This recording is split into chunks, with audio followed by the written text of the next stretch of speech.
বাংলাদেশের প্রধানমন্ত্রী তারেক রহমান ক্ষমতায় বসবার পর থেকেই 17 বছরের নির্বাসন শেষে দেশে ফিরে প্রধানমন্ত্রী হওয়ার পর থেকেই বুঝতে পারছেন যে নিজের একটা বাস কিনে রং করে নিজের ছবি লাগিয়ে স্লোগান লাগিয়ে সে বাসে স্ত্রী পরিজনকে উঠিয়ে দেশের বিভিন্ন শহরে হুটহাট করে চলে যাওয়া যতটা সহজ, কিংবা কোনো একটা আভ্যন্তরীণ প্লেনে দলে বলে উঠে বিভিন্ন শহরে হুটহাট করে পৌঁছে যাওয়া যতটা সহজ, একটা রাষ্ট্রীয় সফরের আমন্ত্রণ পাওয়া, গুরুত্বপূর্ণ কোনো দেশ থেকে দ্বিপাক্ষিক সফরের আনুষ্ঠানিক দাওয়াত পাওয়া অত্যন্ত কঠিন একটা কাজ তার মতো একজন প্রধানমন্ত্রীর জন্য। কিন্তু তারেক রহমান ক্ষমতায় বসবার পর থেকেই তিনি বিদেশ যাত্রা নিয়ে তার যে একটা শনির দশা চলছে সেই দশাটা তিনি কাটিয়ে উঠতে চাইছেন। 17 বছরের নির্বাসিত জীবনেও তারেক রহমানের একদিকে যুক্তরাষ্ট্রের ভিসা নিষেধাজ্ঞা ছিল, যেই নিষেধাজ্ঞা এখনো বলবৎ আছে, অন্যদিকে একটা দীর্ঘ সময় তিনি বাংলাদেশের পাসপোর্ট জমা দিয়ে ফেলে যুক্তরাজ্যে রাজনৈতিক আশ্রয় প্রার্থনা করলেও যুক্তরাজ্য কর্তৃপক্ষ তাকে কোনো আনুষ্ঠানিক ব্রিটিশ পাসপোর্ট তার হাতে তুলে দেয়নি। কাজেই নানা সময়ে ট্রাভেল ডকুমেন্ট নিয়ে সৌদি আরবে ওমরা করতে গেছেন বা নানা ধর্মীয় কাজে উপস্থিত হয়েছেন। মালয়েশিয়ায় এক দফা ভাইয়ের সঙ্গে দেখা করতে, আরাফাত রহমান কোকোর সঙ্গে দেখা করতেও ট্রাভেল ডকুমেন্ট নিয়ে এই নির্বাসনের সময়ও গিয়েছিলেন বটে, কিন্তু এমনিতে তার ইউরোপ, আমেরিকা, এশিয়ার কিছুই গত 17-18 বছরে দেখা হয়নি বা যাওয়াও হয়নি। কাজেই প্রধানমন্ত্রী হবার পর তিনি অত্যন্ত গুরুত্বের সাথে একদিকে যেমন আমেরিকার নিষেধাজ্ঞা উঠে যাবে এজন্যে দিন গুনছেন, অন্যদিকে একটা গুরুত্বপূর্ণ সফর দিয়ে তার প্রধানমন্ত্রীত্বের বিদেশ সফরের শুভ সূচনা করতে চাইছিলেন। এখন 21 এবং 22 জুন তিনি মালয়েশিয়া সফর করবেন। মালয়েশিয়া থেকে একটা আনুষ্ঠানিক সফরের আমন্ত্রণ এসেছে, সেটা মোটামুটি নিশ্চিত। কিন্তু পত্রপত্রিকায় যে লেখা হচ্ছে 23 থেকে 26 জুন তারেক রহমান মালয়েশিয়া থেকে চীন সফর করবেন, আসলে চীন সফর নিয়ে ঘাপলাটা কোথায়? একবার পররাষ্ট্রমন্ত্রী যাচ্ছেন, একবার পররাষ্ট্র সচিব আসাদ আলম সিয়াম যাচ্ছেন শুধুমাত্র প্রধানমন্ত্রী তারেক রহমানের সফরটা কনফার্ম করতে, নিশ্চিত করতে, সফর সূচির বিভিন্ন দিক নিয়ে আলোচনা করতে। কিন্তু এখন পর্যন্ত সফর নিয়ে, সফর সূচি নিয়ে চীনের তরফে একটি বাক্য উচ্চারণ করা হয় নাই। চীনের রাষ্ট্রদূত বাংলাদেশে তিনি যতটা সক্রিয়, বিশেষভাবে 2024 আগস্টের পর থেকে মাসে 1-2 বার অন্তত জামায়াতে ইসলামীর আমিরের সাথে তিনি গিয়ে দেখা করেনি, এমনকি ডাকসু ভিপি সাদিক কায়েমদেরও তিনি অত্যন্ত ঘনিষ্ঠ। সেই চীনের রাষ্ট্রদূত কিংবা দূতাবাসের তরফেও এখন পর্যন্ত বাংলাদেশের নবনির্বাচিত প্রধানমন্ত্রী দ্বিপাক্ষিক সফরে চীন যাবেন সে প্রসঙ্গে কিছু শোনা যায়নি। একটা বড় সন্দেহের জায়গা হচ্ছে, তারেক রহমানের চীন সফর নিয়ে আসলে একাধিক ঘাপলা আছে, ঘাপলার উপরে অনেক আরো বড় বড় ঘাপলা আছে, কিন্তু সবচেয়ে বড় ঘাপলাটা হয়ে উঠেছে এই যে চীনের তরফে তারেক রহমানের এই সফর নিয়ে তেমন কোনো আগ্রহই নাই। চীনে তারেক রহমানের সফরটাকে আনুষ্ঠানিক দাওয়াত হিসেবে দেখাতে কিংবা একটা রাষ্ট্রীয় সফর করতে প্রধানমন্ত্রী তারেক রহমানের জন্য চীনের প্রধানমন্ত্রীর আনুষ্ঠানিক দাওয়াত পাওয়াই যথেষ্ট।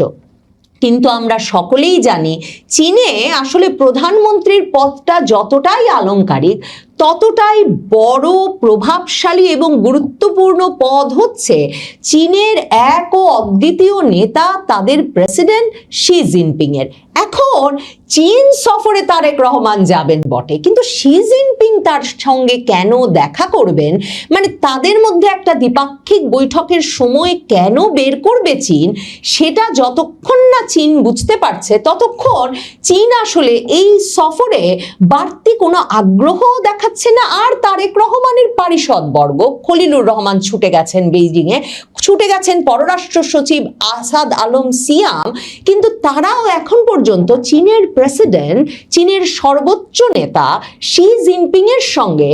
প্রধানমন্ত্রী তারেক রহমানের একটা বৈঠক নিশ্চিত করতে পারে নাই। দেখেন শি জিনপিং এর সঙ্গে বৈঠকটা কেন এত গুরুত্বপূর্ণ এবং কেনই বা তারেক রহমানের সঙ্গে তিনি দেখা করতে তেমন আগ্রহী হচ্ছেন না। বরাবর ভারতকেই শুধু শেখ হাসিনার পক্ষাবলম্বনের জন্য বা শেখ হাসিনাকে ক্রমাগত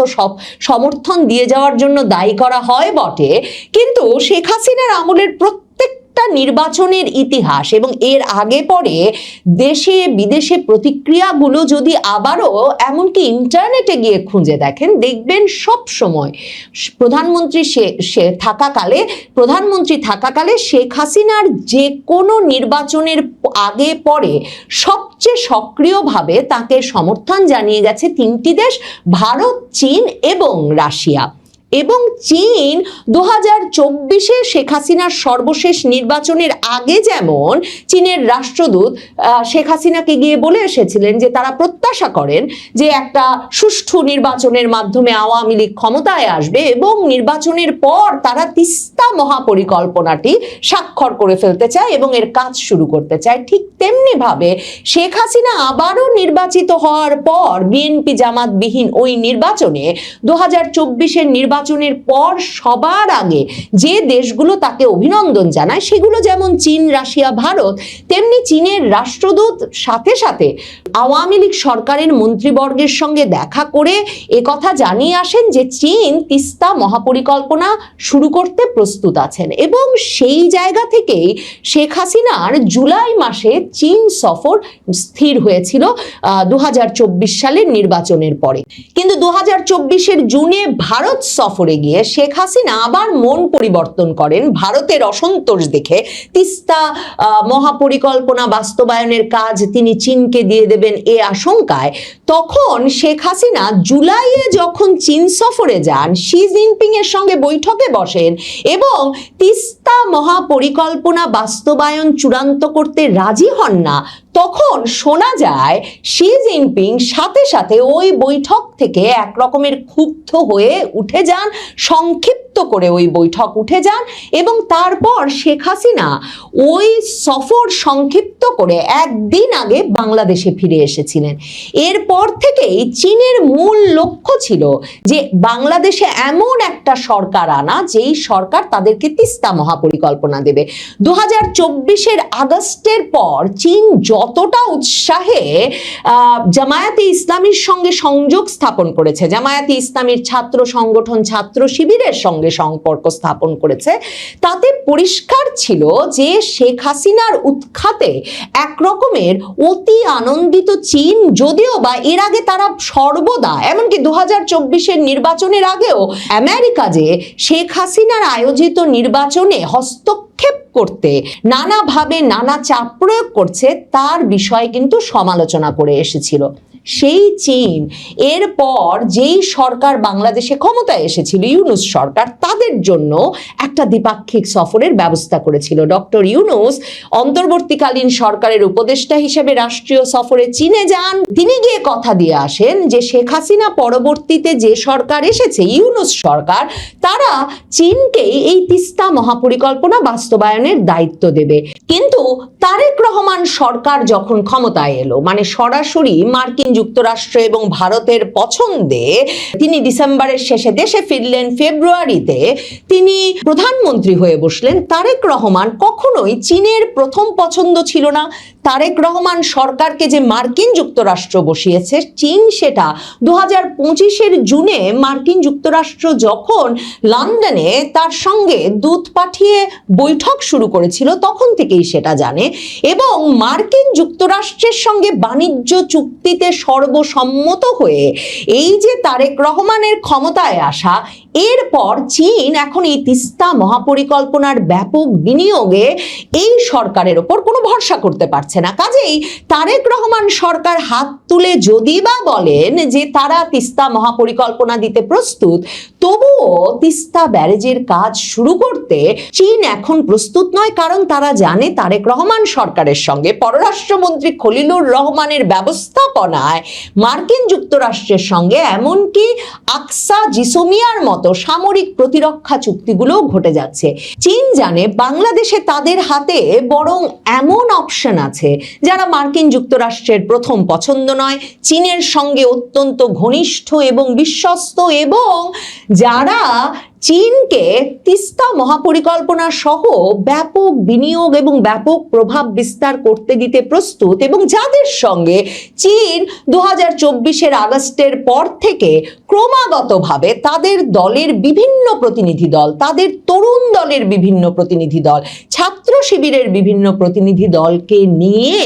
চীনের সঙ্গে সম্পর্কটাকে আরো ঘনিষ্ঠ এবং বিশ্বস্ত গড়ে তুলেছে, এবং যাদেরকে চীন ছাড়া আর কোনো দেশই প্রথম পছন্দ হিসেবে গ্রহণ করছে না। কাজেই তারেক রহমান সরকারের সঙ্গে অতি ঘনিষ্ঠতা কিংবা তারেক রহমানের সঙ্গে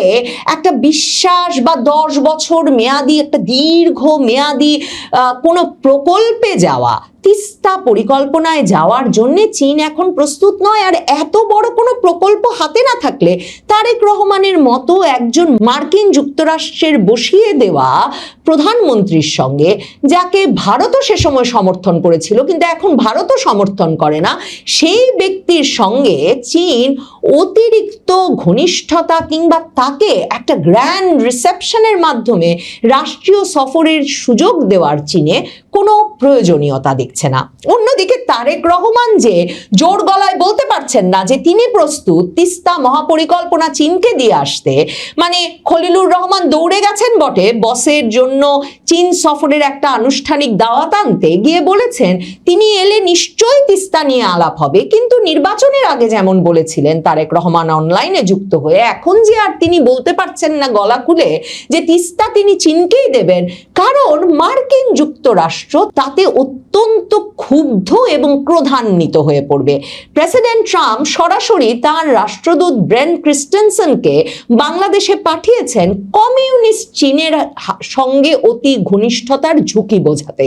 এবং ব্রেন ক্রিস্টেনসেন 2026 জানুয়ারিতে বাংলাদেশে এসেই যখন সংবাদ মাধ্যমের প্রতিনিধিদের সঙ্গে আলাপকালে সরাসরি বলেছেন যে তিনি বাংলাদেশকে, বাংলাদেশের সামরিক বাহিনীকে, বাংলাদেশের যে সরকার নির্বাচিত হতে যাচ্ছে তাদের সবাইকে বুঝিয়ে ছাড়বেন যে চীনের সঙ্গে অতি ঘনিষ্ঠতা বাংলাদেশের জন্য কতটা ঝুঁকিপূর্ণ হয়ে উঠতে পারে, তখন চীনের রাষ্ট্রদূত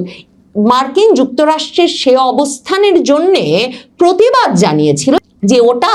কূটনৈতিক শিষ্টাচার বহির্ভূত হস্তক্ষেপ বলে, কিন্তু চীন জানে তারেক রহমান বা বিএনপি সে কথা কখনো জোর গলায় মার্কিন যুক্তরাষ্ট্রকে বলতে পারেনি। তাহলে যে দেশে মার্কিন যুক্তরাষ্ট্রের সর্বগ্রাসী বাণিজ্য চুক্তি হয়ে গেছে, যে দেশে মার্কিন যুক্তরাষ্ট্রের সঙ্গে সামরিক প্রতিরক্ষা চুক্তি হতে যাচ্ছে, সেটাও সর্বগ্রাসী বটে, সেখানে চীন কেন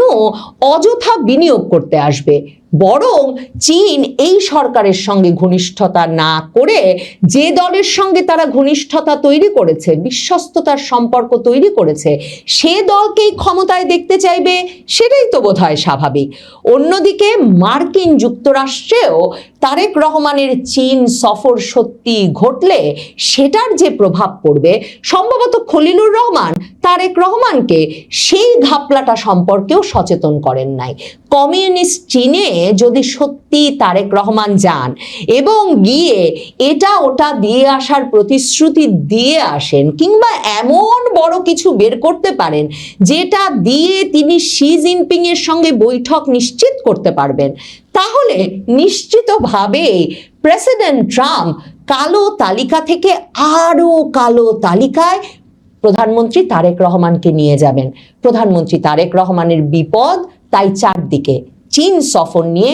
অনেক ঘাপলা, সবচেয়ে বড় ঘাপলা চীনের কোনো আগ্রহই নাই প্রধানমন্ত্রী তারেক রহমানের সফরে।